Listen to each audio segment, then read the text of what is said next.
Retire मैं नहीं बोलूँगा क्योंकि कुछ काम ही ऐसा हुआ और सुदेश जी लगभग पिछले 30 सालों से अपना जो केस है उसे कहीं ना कहीं जो इंसाफ है वो मांग रहे हैं। और यहाँ भारत की जो ज्यूरी सिस्टम्स है, देखिए भारत हम सवाल नहीं उठा रहे उन पर, हम ये कर रहे हैं कि जगह जगह इन्होंने डिपार्टमेंट ने केस भेजे लेकिन उस केस की जो सुनवाई थी वो नहीं हुई। लेकिन अब जम्मू कश्मीर कोर्ट में जो है वो सुनवाई आई है। अब कब होगी, किस तरह होगी, सुदेश जी मुझे ये बताएं, आप कब से इस केस के जो पीछे हैं वो लगे और हुआ क्या था वो उस वक्त? मैं इस केस में 1992 से हाई कोर्ट ग्वालियर में केस लड़ा। 8 साल उधर केस चला। उसके बाद 2000 से ऑनवर्ड्स हाई कोर्ट जम्मू में चल रहा है। जी। केस की शुरुआत ये स्कैम से हुई थी जो डिटेक्ट किया था 1988। हुआ क्या, मैं वहाँ पे सब इंस्पेक्टर था। मैंने देखा कि कांस्टेबल से लेकर डीआईजी रैंक तक 30% ट्रेनिंग लोन्स ले रहे थे जो इंटाइटल नहीं थे। जी। मेरे हाथ कोई डॉक्यूमेंट ऐसा लगा जिसके मुताबिक joint secretary government of India 31 मार्च 1987 का वो डॉक्यूमेंट है जिसमें ऑल मिनिस्ट्रीज ऑल डिपार्टमेंट्स को ये लिखा हुआ था मेमोरेंडम कि कोई एक ट्रेनिंग सेंटर में कोई भी कर्मचारी है जो बेल्ट फोर्स का या सिविल है जो एक डिपार्टमेंट से दूसरे डिपार्टमेंट जाके वहाँ पे ट्रेनिंग इम्पार्ट करे, उसके लिए 30% ट्रेनिंग एज इनिशिएटिव था। हुआ ये कि परमानेंट मेंबर को ये शुरू कर दिया। ऑन डेपुटेशन कोई नहीं था तो परमानेंट के लिए इंटाइटल नहीं थे, तो परमानेंट ले रहे थे ये कांस्टेबल से लेकर डीआईजी रैंक तक।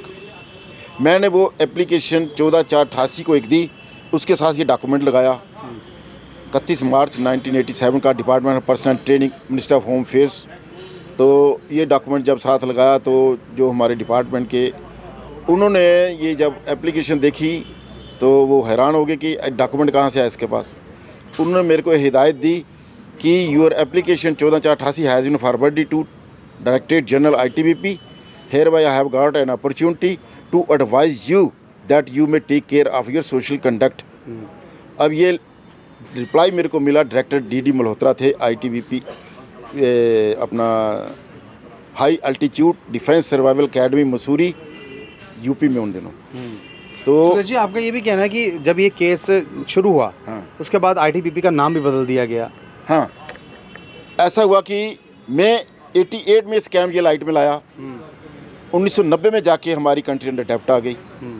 91 में चंद्रशेखर साहब थे, इनकी सरकार थी, इन्होंने 10% अपनी पे डिडक्शन के लिए एक अनाउंसमेंट की, अपील की कि जितने भी गवर्नमेंट कर्मचारी हैं सेंट्रल गवर्नमेंट के वो अपना 10% पे डिडक्ट कराएं for the cause of nation. खजाना खाली था। मेरे इधर वकील थे KS चारक, जो हमारी कॉरस्पॉन्डेंस इधर से जाती थी उसका कोई जवाब ही नहीं आता था। जितने भी डिपार्टमेंट हैं 10 जगह मेरी रजिस्टर्ड लेटर जाते थे हायर पोस्ट तक, तो किसी का कोई जवाब नहीं आता था। जब कंट्री अंडर डेप्ट आई तो चारक साहब ने मेरे को बोला, सुदेश ये मूर्खों का देश है, हम 88 से लिख रहे हैं, इनका कोई जवाब तक नहीं आता है, आप जाओ PM साहब से मिलो। मैं PM साहब से मिला। मेरे साथ एक प्रेस रिपोर्टर था उन दिनों, रजनीश शर्मा, पंजाब केसरी, और मैं अपनी मदर को साथ लिया क्योंकि मेरी मदर को उन दिनों इन्होंने फॉल्स केस में, डोरी के केस में इन्वॉल्व कर दिया था। तो मदर मेरी के थ्रू जो एप्लीकेशन गई, हमारे को ये एक हिदायत थी कि कोई भी हमारा ये कर्मचारी है डायरेक्ट किसी पॉलिटिकल पार्टी या ऐसे अप्रोच नहीं करेगा। तो उस बिहाव पे भी मैंने ये मदर के थ्रू एप्लीकेशन देना सही समझा। उन्होंने लिखा कि मेरे बेटे को ऐसे ऐसे परेशान किया जा रहा है, मेरे को भी परेशान, हमारी पूरी फैमिली परेशान है, जबकि इसने ये स्कैम डिटेक्ट किया हुआ है। वो डॉक्यूमेंट मैंने इंक्लूड कर दिया। जब चंद्रशेखर साहब को पता चला, हैरान हो गए, इंक्वायरी बैठ गई। ये मीटिंग मेरी हुई चंद्रशेखर साहब से 5-1 कान में। 4 कान में इससे पहले मैं राजीव गांधी साहब से मिला। वहाँ पे राजीव गांधी के सामने मुकुल वासनिक थे जिनको मैंने ट्रेन में बचाया हुआ था। मुकुल वासनिक ने मेरे को पहचान लिया और राजीव साहब के पास ले गए। तो राजीव साहब मैंने देखा, जब उन्होंने बताया कि ये वही शख्स है सर जिसने ट्रेन बचाई थी 84 में। राजीव साहब ने मेरे को गले लगाया, कहते आप तो हमारे लिए फरिश्ता हो, जिसने ट्रेन बचाई, हमारे बच्चों को बचाया, आप उस समय क्यों नहीं मिले हमारे से। मैंने कहा सर मैं एक मेंबर ऑफ फोर्स होते हुए अपनी बटालियन में चला गया कि मेरे ऊपर कोई ऐसी कार्रवाई नहीं हो कि ये पॉलिटिकल बंदा है कहीं, तो पॉलिटिकल पार्टी से अप्रोच कर रहा है, तो मैं इसलिए नहीं गया। आपके पास, कहते अब कैसे आया? मैं अपने लिए नहीं आया सर, कंट्री के लिए आया हूँ। कंट्री हमारी अंडर डेप्ट है, 25 क्विंटल सोना गिरवी पड़ा हुआ है और पीएम साहब ने अनाउंस कर रखा है कि 10% पे डिडक्ट कराओ, जबकि ये केस का स्कैम मैंने 88 से पकड़ा हुआ है, 88 से मेरा कॉरस्पॉन्डेंस हो रखी है। सुदेश जी, ये 88 का स्कैम था आपका, ये स्कैम है, लेकिन अब इस वक्त जो मौजूदा सरकार है, हाँ जी। अब क्या लग रहा है, जिस तरह से पहले स्कैम चलते थे अब ज़्यादा हो चुके हैं या कोई काम ही नहीं हो रहा? अब इस वक्त में 2022 की बात कर रहा हूँ, क्योंकि आपके जो केस हैं लगातार जब उसकी हेयरिंग की बारी आती है तो कहीं ना कहीं दबाने का काम जो है वो कर दिया जाता है। और आपने ये भी बताया थी जो डीजी साहब थे, जो आपके डीजी थे, वो कहीं ना कहीं इस दुनिया में नहीं रहे। अब उनकी जगह कौन हेयरिंग पर आ रहा है? उनकी जगह अभी हेयरिंग पे कोई नहीं आ रहा है। उनका असिस्टेंट सोलिसिटर जनरल जो है विशाल शर्मा, ये आ रहे हैं। इनसे पहले क्या उन्होंने डॉक्यूमेंट सबमिट कराए, वो वाले जो आपने? नए डॉक्यूमेंट इन्होंने क्या, कंटेम्प्ट लगी थी आरसी अग्रवाल डायरेक्टर जनरल की, अब वो रिटायर हो रखे हैं। अभी मज़ेदार बात ये है कि उनके बिहाफ पे ये standing council government of India के पेश हो रहे हैं, जबकि वो रिटायर होने के बाद इंटाइटल नहीं है, उनको ये स्टैंडिंग काउंसिल डिफेंड नहीं कर सकते, उनको प्राइवेट काउंसिल करना पड़ेगा। लेकिन उसके बावजूद 15 से ये सरकारी काउंसिल खड़े हो रहे हैं और उनके बिहाफ पे जवाब फाइल हो रहे हैं, जबकि ये मैटर है कंटेम्प्ट का। उन्होंने कंटेम्प्ट फेस की 2003 में, उसमें लिख दिया order has been complied in letter and spirit. Before of that उन्होंने अनकंडीशनल अपॉलजी टेंडर कर रखी है। कंटेम्प्ट का नंबर है COASW 108E 2002। तो अनकंडीशनल अपॉलजी टेंडर करने के बाद एक तरफ माफ़ी मांगते हैं, दूसरी तरफ आप ही के ऊपर केस डाल देते हैं, ये हो क्या रहा है? ये इसलिए हो रहा है कि आजकल जो जुडिशरी है इसमें पूरा सेंट्रल गवर्नमेंट का इन्वॉल्वमेंट है। यूपीए के टाइम 400 एडवोकेट थे सरकारी, जो इनके बीजेपी के आने के बाद उनको रिशफल किया और 400 इनके आ गए। अब आप बताओ कि 400 जो वकील सरकारी अपीयर होते हैं कोर्ट केसेस में, उनकी सुनवाई पहले करते हैं जजेस। क्यों? क्योंकि उनके ऊपर ये जितने भी है प्रेशर है गवर्नमेंट का, तो सारा हाथ गवर्नमेंट का है इसमें जुडिशरी में।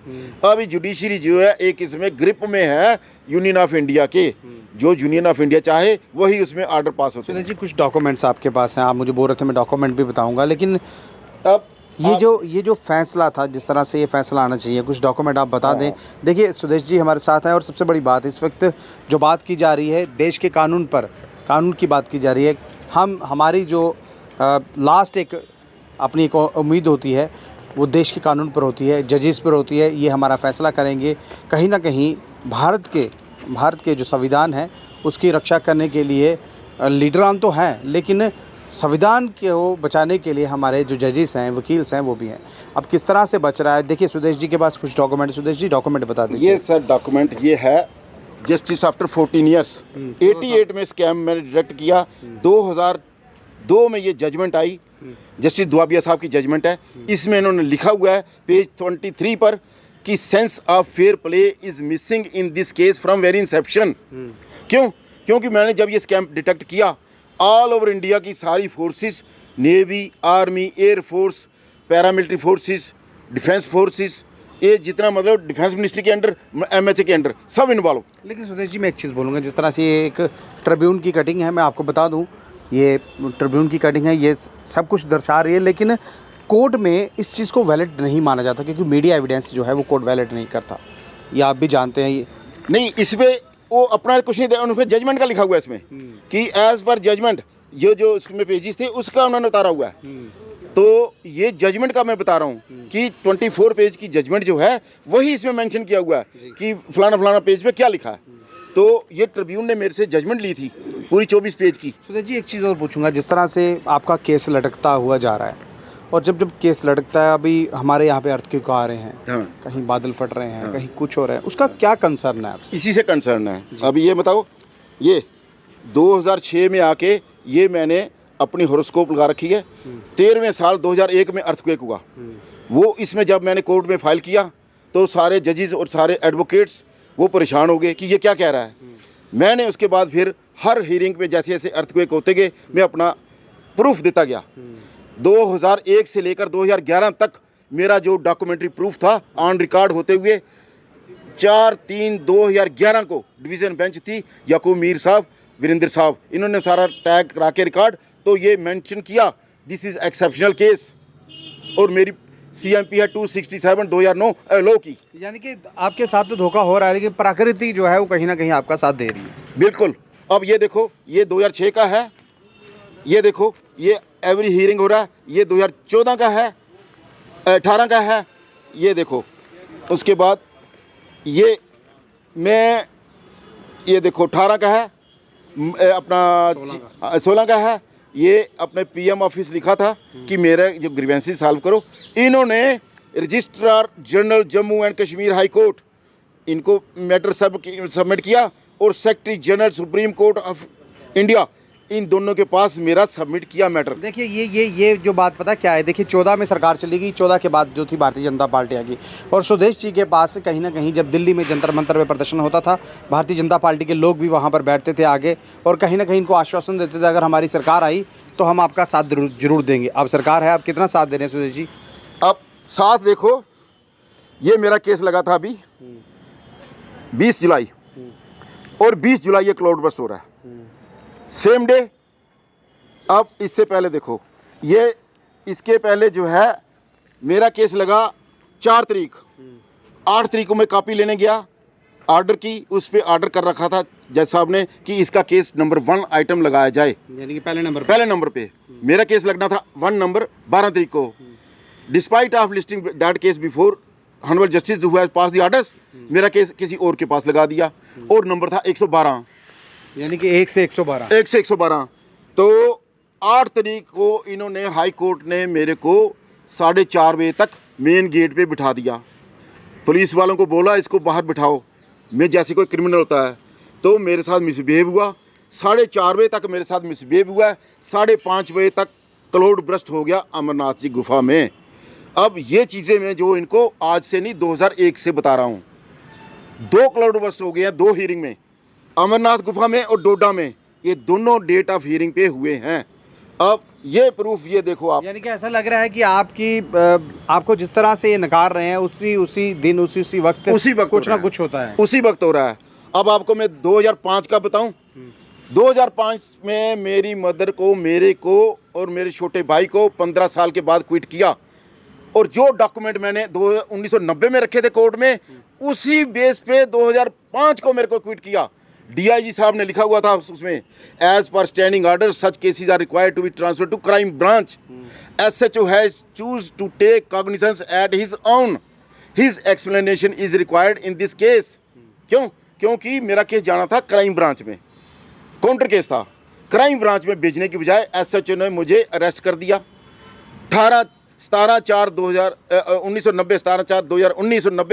1990 को मैं, गोपाल शर्मा थे DIG, उनका इंटरव्यू फेस किया, यूनिफॉर्म में था, SSP थे, इधर SP थे, उनके ऑफिस से होके जैसे मैं बख्शीनगर वो हैंड ओवर करने गया, इंडोर्स किया हुआ एप्लीकेशन, SHO ने क्या किया, मुझे उठा के बिहाइंड बार कर दिया वर्दी में, उनके साथ क्रिमिनल के साथ, और वो जो डॉक्यूमेंट था DIG साहब का इंडोर्स किया हुआ उसको पैरों में फेंक दिया। 30 मिनट के लिए मेरे को उन्होंने बिहाइंड बार किया। मेरे घर पे जैसे पता लग गया, वो आ गए इंक्वायरी करने, तो इसने कुछ नहीं बोला। दूसरे दिन मैं बेल आउट हुआ। बेल आउट होने के बाद मेरा केस आ गया कोर्ट में। कोर्ट में वही डॉक्यूमेंट मैंने DIG साहब का पेश किया कि ये DIG साहब लिख रहे हैं। उसके बावजूद कोर्ट ने मेरे को ट्रायल करना शुरू कर दिया कि आपका चलान पेश हो रखा है। ठीक है, चलान पेश हो गया। मैंने फिर CBI इंक्वायरी कराई। सतीश चंद्र DSP शर्मा थे जिन्होंने CBI की इंक्वायरी की एज पर ऑर्डर ऑफ सब जज J&K सबऑर्डिनेट कोर्ट। तो उसमें इंक्वायरी की फाइंडिंग है कि SHO को सिंश्योर दी कि ही हैज़ अपना abuse his powers, he was not competent to take action in this FIR as it was counter case as false and fabricated case. The other party was invited by the SHO in the same police station और वही उनको draft कराया था SHO ने कि ये लिखो, ये 50,000 कैश मांग रहा है, लिखो ये कलर TV मांग रहा है, लिखो ये वॉशिंग मशीन मांग रहा है, लिखो ये ऑर्नामेंट्स मांग रहा है। तो जो डॉक्यूमेंट उसने फ्रेम किया उस समय, वो मैंने पिकअप करके अपनी जेब में रखा था। वही CBI इंक्वायरी में दिया कि ये SHO ने उसको ड्राफ्ट कराया। तो जब SHO को बुलाया गया तो वो पेश ही नहीं हुआ। जो अपोजिट पार्टी थी वो पहले तो मुकर गए, उनको बोला आप कुछ लिखो, इधर लिखो अपना नाम। जब उसका हैंड राइटिंग पहचाना, बोलते ये आपने लिखा। फिर वो एक्सेप्ट करके हाँ जी हमारे को SHO ने लिखवाया था। कहाँ लिखाया था? थाने में। किस दिन लिखाया था? 23/12/1999। तो सब प्रूव हो गया। उसके बाद CBI ने SHO के खिलाफ सेंश्योर दी और उसके खिलाफ कॉग्निजेंस लेने को सब जज को लिखा। सब जज को जब लिखा तो पार्टी थी ये पैसे वाली, इन्होंने अप्रोच किया हाई कोर्ट। हाई कोर्ट जो कौन सी पार्टी थी? ये मेरे इन-लॉज और SHO, अब ये दोनों ग्रुप एक हो गए जिन्होंने केस फाइल किया था। तो वहाँ पे जाके हाई कोर्ट इन्होंने अप्रोच कर दिया एक जज को जिसके दोनों बेटे मेरे इन-लॉज के केस लड़ते थे, ज़मीनों का या रजिस्ट्री का, वो दोनों उन जज के बेटे लड़ते थे केस। और वहाँ पे इन्फ्लुएंस काम कर गया। SHO और वो क्विट हो गए और मेरे को अंडर ट्रायल रखा गया। मेरी मदर, मैं, छोटा भाई, हमारे को 15 साल ट्रायल किया गया। लास्ट में 2005 में शर्मा साहब थे जज इधर सब म्यूनसिपल कोर्ट में, उनसे मैंने ये रिक्वेस्ट किया, सर हम तो इनोसेंट होते हुए 15 साल हो गए, मैं सब इंस्पेक्टर हूँ और वो 86 बैच का, मैं 83 बैच का, जिसने मेरे को अरेस्ट किया वो 86 बैच का, मैं 83 बैच का, और ये मेरा रिकॉर्ड है आपके सामने। मैंने जितनी कोर्स किए फर्स्ट पोजीशन है, मैंने ट्रेन बचा रखी है, 300 करोड़ सेव कर रखा है। तो वो जज साहब थे, उनके माइंड में बैठ गया, कहते आप क्या कहना चाहते हो? मैं सर ये डॉक्यूमेंट देखो एक DI साहब का। उन्होंने ये डॉक्यूमेंट पढ़ा, उसको बोला जो प्रोसिक्यूटर था, बोले आप ये स्टैंडिंग ऑर्डर की कॉपी लाओ। उसने मेरे से 500 रुपया लिया, स्टैंडिंग ऑर्डर की कॉपी लाया दूसरी डेट पे। 500 रुपये के बाद कॉपी आई तो जैसे जैसे आपने कॉपी पढ़ी, कहते as per standing orders this case was required to be transferred to crime branch, how he has taken action because it counter case. तो उन्होंने हमारे को क्विट किया, लिखा the accused have not committed any offence, the challan is totally failed. तो हमारे को quit किया 15 साल के बाद, जबकि मैं पहले दिन से चलाता रहा, हमारे को किसी ने नहीं सुना। इन बिटवीन ऑफ दैट 2001 को अर्थक्वेक हुआ गुजरात में। गुजरात में जब अर्थक्वेक हुआ, मेरे को ये पृथ्वी ने दर्शन दिए फुटबॉल के रूप में। रात को 26 जनवरी 2001 को जब ये दर्शन दिए तो मैं हैरान हो गया कि मैं क्या देख रहा हूँ सपने में। मैं उस पर नाक कर रहा था, लेकिन नाक मैंने कहा कि अपने घर पे जहाँ पे वर्शिप करता हूँ, हमारे नाग देवता की जगह है बाबा सुरगल की, मैं उधर वर्शिप करता हूँ। मैं किसी मंदिर मस्जिद कहीं नहीं जाता, मैं सिर्फ अपने घर पे वर्शिप करता हूँ, क्योंकि ये धरती जो है यही सब कुछ है, ये ईश्वर है। ये हमारे को लेके इतने बड़े सर्कल में घूम रही है सूर्य के इर्द गिर्द, ये सबसे बड़ी पावर है। 5 तत्व मैंने बताया था उस दिन, 5 तत्व। 8 जून को मैंने इधर बताया कि 5 तत्व का सारा रोल है। 8 जून से बाद आज तक देखो 5 तत्व से इंडिया की क्या हालत हो गई। मेरे पास चार्ज था बिजली और पानी का, मैं SPD बटालियन में बिजली और पानी का चार्ज था मेरे पास। मैं वहाँ पे इनको सारी सुविधाएं देता रहा, मैं अपनी जेब से पैसे खर्च करके भी वहाँ पे काम कराता रहा। इन्होंने क्या किया, मेरा जो पीरियड रेगुलाइज हो रखा है, ऑन ड्यूटी ट्रीट हो रखा है, 5,20,915 की एक रिकवरी कर दी, 30,000 की एक रिकवरी कर दी। किसमें? मेरा जो ऑर्डर है कंपल्सरी रिटायरमेंट का, वो सेटिसाइड हो रहा है, क्वाइश हो रखा है आफ्टर 14 साल। उसके बाद इन्होंने जैसे रिकवरी की 2005 में, उसी ऑर्डर को उठा के उसी के ऊपर मेरे को डिसमिसल शो कर रखा है ले से।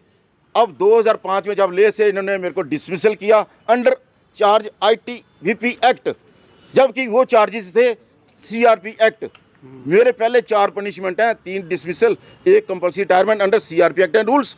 अब इधर ले से इन्होंने कर दिया under ITVP act and rules. मुझे ये चीज़ समझ नहीं आ रही, एक तरफ वही चार्ज लगा के निकाल रहे हैं, हाँ। फिर वही चार्ज के लिए माफ़ी मांग रहे हैं, ये हाँ। समझ नहीं आ रही चीज़ है। अब देखो ना, एक कमांडेंट, एक DIG, एक IG, एक डायरेक्टर जनरल RC अग्रवाल, इन सब ने अनकंडीशनल अपोलॉजी टेंडर की हुई है सबके। एक तरफ अपोलोजाइज कर रहे हैं, दूसरी तरफ केस कर रहे हैं। अपोलॉजी टेंडर करने के बाद लिख दिया order has been complied in letter and spirit. 2003 order था मेरी reinstatement along with all constitutional benefit including promotion. ना मेरे को कॉन्स्टिट्यूशनल बेनिफिट दिए, ना मेरे को प्रमोशन दी, रादर मेरी इन्होंने रिकवरी कर दी 5,20,915। अब जब इन्होंने ले से मेरे को डिसमिस किया, वहीं क्लाउड बस्ट हुआ। पूछो आज तक कितने क्लाउड बस्ट हो गए, और 8 से लेकर आज तक पूरे इंडिया में देखो कितने क्लाउड बस्ट हुए, कितनी लाइटनिंग हुई, कितना नुकसान हुआ। आज भी गुजरात डूबा हुआ है। जिस गुजरात को मैंने जब 2001 में ये भूचाल हुआ, 14/1/2001 समय था 1 बजे, यहीं से जम्मू से कम्युनिकेशन किया था। रजिस्ट्री लेटर दिए थे 2, एक अपना CIJ अपना chief justice of India CJI, दूसरा था प्रेसिडेंट ऑफ इंडिया। दोनों के नाम जब ये मेरी रजिस्ट्री गई तो उधर अर्थक्वेक कंट्रोल हुआ। 360 झटके लगने के बाद उधर कंट्रोल हो रखा है। तो इतना बड़ा ये केस है। आज भी मैं कोर्ट में चक्कर काट रहा हूँ। क्यों? क्योंकि मेरे को जज साहब जो हैं वो जजमेंट ही नहीं देख रहे, ना वो डॉक्यूमेंट देख रहे। अभी मैं एक डॉक्यूमेंट आपको बता रहा हूँ। देखिए, लगातार सुदेश जी अपना इंसाफ मांग रहे हैं, लेकिन इंसाफ देगा कौन? जब इस देश की ज्यूरी सिस्टम में सींध लग जाएगी तो किस तरह से काम होगा? जी सुदेश जी बताइए। ये डॉक्यूमेंट देखो, ये डॉक्यूमेंट है APLPA 4/2016। इसमें चीफ जस्टिस थे पॉल साहब और दूसरे थे धीरज सिंह साहब। इन DB ने मेरे को बोला आप जितने आर्डर हैं उनकी कॉपी लगाओ। 92 से लेकर 2016 तक जितने आर्डर थे, ये कोई 200 के करीब पेज होंगे, मैंने एक कॉपी लगा दी। फाइल तैयार हुई, नोटिस इशू हुए 8/11/16, 5 बजे तक इधर कार्रवाई हुई। रात को 8 बजे नोटबंदी हो रखी है उसी दिन। अब ये देखो, फाइनेंस ये केस शुरू हुआ, 300 करोड़ स्लैश हुआ। जिस दिन ये नोटिस हो रहे हैं उसी दिन नोटबंदी हो रही है। ये नेचर करा रही है, मैं नहीं कर रहा। पूरे इंडिया में नोटबंदी हुई उसी रोज़। ये डॉक्यूमेंट बताओ ज़रा। देखिए ये बहुत इम्पोर्टेंट सूचना है लोगों के लिए। नोटबंदी हुई, लेकिन जब नोटबंदी क्यों हुई, कारण क्या था? जब देश का पैसा बचाया जा रहा था, जो व्यक्ति पैसा बचा रहा है, अब उसी को कहीं ना कहीं क्रिटिसाइज़ किया जा रहा है, उसी को जो है उसकी रिटायरमेंट नहीं दी जा रही, और वही व्यक्ति जो है यानी कि हमारी जो जजमेंट है या जजेस हैं उनके आगे गुहार लगा रहा है कि मेरा कुछ कर दीजिए। देखिए, फैमिली परेशान है, इनकी माताजी को और इनके छोटे भाई को कहीं ना कहीं हिरासत में लिया गया। जिसने देश का पैसा बचाया, जिन्होंने कोशिश की देश के लिए कुछ करने के लिए, क्योंकि ITBP से ये बिलोंग करते थे। और सुदेश जी लगातार अपनी आवाज़ जो है वो बुलंद करने की कोशिश करते हैं। अभी मैं आपको बता दूं, इनका फेसबुक जो अकाउंट है उसको बंद कर दिया गया है, ट्विटर अकाउंट बंद कर दिया गया है, क्योंकि सुदेश जी कहीं अपनी आवाज़ बाहर ना पहुंचा पाएँ और ये ना बता पाएँ कि जिस तरह से हमारा जो सिस्टम इस वक्त खोखला हो रखा है। खोखला मैं इसलिए बोल रहा हूँ क्योंकि जो बड़े बड़े दावे करती थी भारतीय जनता पार्टी, हम ईमानदारी से सरकार चलाएंगे और हर जगह ईमानदारी से सब कुछ होगा, कितना ईमानदारी से हो रहा है, कितना कुछ हुआ, ये आपको सब कुछ पता है। सुदेश जी क्या कहेंगे आप? अगली कार्रवाई क्या है? ये मैं आपको बता रहा हूँ। ये देखो, मेरे को ये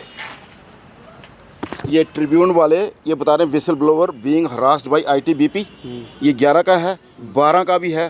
12 में जब ट्रिब्यून वाले ITBP हेडक्वार्टर में चले गए, उनसे पूछा ये जो 300 करोड़ का स्कैम है इसके बारे में बताओ, तो वो साइलेंट हो गए। They remain tight lipped. कहते हमारे पास इसका कोई जवाब नहीं, केस हमारे कोर्ट में पेंडिंग। क्यों? उनको पता है ये स्कैम हो रखा है। इन्होंने ITBP एकेडमी का नाम रखा, पहले था high altitude defence survival academy. उसका रिकॉर्ड जलाया, रिकॉर्ड जलाने के बाद उसका नाम रख दिया ITBP एकेडमी। आज भी कोई मसूरी में जाके देखे, वहाँ पे बोर्ड था पहले high altitude defence survival academy, आज बोर्ड है ITBP एकेडमी। नाम बदल दिया, रिकॉर्ड भी जल गया। इसीलिए 17 साल हो गए रिकॉर्ड नहीं आ रहा, पेश हो रहा। 17 साल से रिकॉर्ड पेश नहीं हो रहा है और मैं चक्कर काट रहा हूँ। और हर बार जब मैं जाता हूँ कहीं ना कहीं क्लाउड बर्स्ट हो रहा है। 12 तारीख ये केस फिक्स हुआ। 12 तारीख अंडमान निकोबार में झटके लगे और उधर उन्होंने सुनामी डिक्लेयर कर दी कि 3 दिन में 30 झटके लगे अर्थक्वेक के, तो उनको सुनामी का डर हो गया। उन्होंने सुनामी डिक्लेयर करने का अनाउंसमेंट किया। ये 12 तारीख की बात कर रहा हूँ। 12 के बाद इन्होंने रखा 20 को क्लाउड बर्स्ट हुआ है। तो ये एवरी हीयरिंग पे ये हो रहा है। ये मैं हूँ विसल ब्लोअर, ये विसल ब्लोअर के साथ क्या है हरकतें हो रही। अब ये देखो, ये चीफ जस्टिस साहब JNK हाई कोर्ट को मैं लिख रहा हूँ कब 7/10/2021 कि मेरा ये केस अर्थक्वेक दे रहा है, क्लाउड बर्स्ट दे रहा है, तबाही दे रहा है, तो इसको प्लीज़ सुनो। किसी ने नहीं सुना। देखिए, सुदेश जी का जो केस है, कोशिश कर रहे हैं ये अपनी आवाज़ बुलंद करने की, लेकिन आवाज़ सुनी नहीं जा रही। और सबसे बड़ी बात मैं आपको बता दूं, जब जब इनका केस सुना नहीं जाता या सुनवाई होती है, उसके बाद कहीं ना कहीं क्लोड बस्ट होता है और कहीं ना कहीं जो है अर्थक्वेक होता है। क्योंकि सुदेश जी ने पहले भी कहा, ऐसा लग रहा है कि देश की जो ज्यूडिशरी सिस्टम है उस पर से इनका जो विश्वास अभी उठ रहा है। क्योंकि 300 करोड़ जो ITPP अभी बन चुकी है, लेकिन उसका नाम पहले कुछ और था, अब कुछ और रखा गया क्योंकि रिकॉर्ड जो है वो जला दिया गया है। ये है सर, ये 92 में जब कट हुआ, मेरा टॉप फ्रंट पेज पे आ रखा है, सेविंग एक्सपेंसिव प्रूव्स कॉस्टली। ये है 92 में कट हुआ all over India including top most agencies, सब में जब कट हुआ 300 करोड़ स्लैश हुआ। 600 करोड़ का उस समय बजट था। जिन दिनों मेरी तनख्वाह 1200 रुपये थी, आज एक सब इंस्पेक्टर की तनख्वाह 60,000 से ऊपर है। आप खुद अंदाज़ा लगाओ, जब मैं भर्ती हुआ 78 में हवलदार की पोस्ट में, मेरी तनख्वाह थी 360 रुपये। आज एक हवलदार कितना ले रहा है? ये जब मैंने 300 करोड़ स्लैश कराया तो आज की डेट में ये 3000 करोड़ होता सालाना, 10 गुना से भी ज़्यादा आजकल तनख्वाह। तो ये जो ट्रेन का प्रूफ कि सुदेश की बहादुरी को भूली सरकार। 1984 में बताई, आगरा में बचाई थी ट्रेन में सवार हज़ारों लोगों की जान। 5 लोग उधर एक्सपायर हो गए थे। देखिए, ये डॉक्यूमेंट दूर से बता रहे हैं, लेकिन आप लोग देख सकते हैं यहाँ पर ये जो डॉक्यूमेंट्स हैं ये आपको बखूबी दिखेंगे। सुदेश ने देश के लिए बहुत कुछ किया, लेकिन देश सुदेश के लिए क्या कर रहा है? सिर्फ चक्कर लगवा रहा है। और कहीं ना कहीं कोशिश सुदेशी ये कर रहे हैं कि मेरी जो आवाज़ है वो सुनी जाए। बखूबी आप सब कुछ ये से देख सकते हैं। अपनी राय ज़रूर रखिएगा और इस वीडियो को ज़्यादा शेयर कीजिए ताकि सुदेश जी की जो आवाज़ है वो ऊपर तक जाए। देखिए, पहली सरकारें तो चली गई, अभी जो सरकारें हैं वो ये बोल रही हैं कि काम ईमानदारी से होगा। कितना ईमानदारी से हो रहा है ये आपको सब कुछ पता है। कमेंट बॉक्स में कमेंट जरूर कीजिए, इस वीडियो को ज़्यादा से शेयर कीजिए। नमस्कार।